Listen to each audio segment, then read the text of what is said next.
Sean McVay still has nightmares about what happened on November 17, 1978. It soon will be 40 years since that infamous day at Giant Stadium, yet time has dulled neither the memory nor the anguish for the former Giants head coach whose life was forever changed on that awful day. The Giants would never be the same either. McVay was on the Giants sideline, looking on as his team tried to close out a 17-12 win over the Eagles and break a 3-game losing streak. He allowed himself to think that perhaps there would be playoff possibilities down the road. "We started off that season 5-3, and I said, thank God we turned the corner," McVay, now 86, told Newsday from his home in the Sacramento suburb of Granite Bay, California.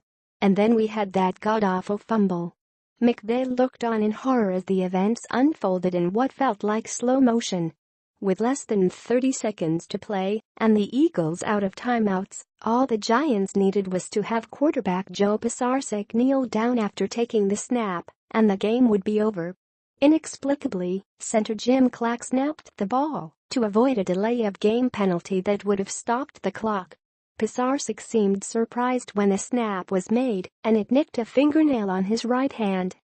He held on and turned to hand off to Larry Csonka, but the ball caromed off Csonka's hip and fell to the turf. Eagles cornerback Herm Edwards scooped it up and ran it back 26 yards for the touchdown, stunning the crowd and giving the Eagles a 1917 win. McVay stood on the sideline, numbed by what had just happened. His offensive coordinator, Bob Gibson, was fired the next day. Before the Giants' next home game, some fans burned their tickets in the parking lot. Late in the game, a plane flew over the stadium with a banner that read, "15 years of lousy football. We've had enough."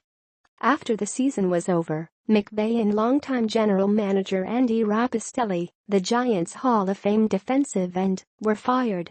"Sometimes it's just a flash that will wake me up," McVay said. "You've got the game won, and, Lord have mercy, the quarterback handed the ball back to the other team on a fumble, and that was it. Bingo." To this day, McVay has never ascribed blame to anyone for what happened. Gibson has since died, and McVay will not forswear his former assistant. "After it happened," he said, "as a group of coaches and players, we all decided to put it behind us and not talk about it. I'm trying to do that as we speak." McVay eventually went on to the next chapter of his career, producing a remarkable run as a front office executive with the 49ers and working alongside coach Bill Walsh to build one of the NFL's great dynasties. McVay was Walsh's chief front office lieutenant in guiding the 49ers to a run of 5 Super Bowl championships from 1981 to 94. And now, nearly 40 years after that calamitous afternoon, McVay hopes to experience a sense of closure as he watches his grandson, Rams head coach Sean McVay, stand on the sideline for a game against the Giants. There is no more Giant Stadium. The physical structure was destroyed and replaced by MetLife Stadium, just a few hundred yards away. But the psychological scars are still there for the elder McVay, and perhaps watching his grandson continue his remarkable first-year performance might assuage some of his own anguish. "It used to be that Sean was proud of me because I was in the NFL, and now we've switched everything around," Sean McVay said. "Now it's me being proud of him.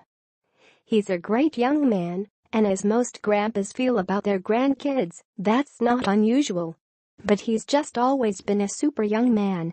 He was a student, not only of the game, but a student of the pillars of the game.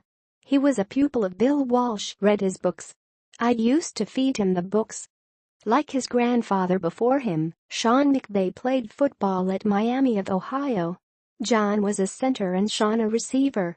Coaching was in the young man's blood from the start, and he quickly rose through the ranks, working as an assistant with the Buccaneers, and then working his way up the Redskins coaching chain as tight ends coach and offensive coordinator, before getting the Rams job.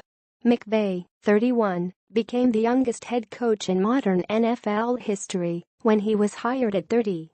He already has done remarkable work in turning around a habitually underperforming team. At 5-2, the Rams are tied for first place in the NFC West.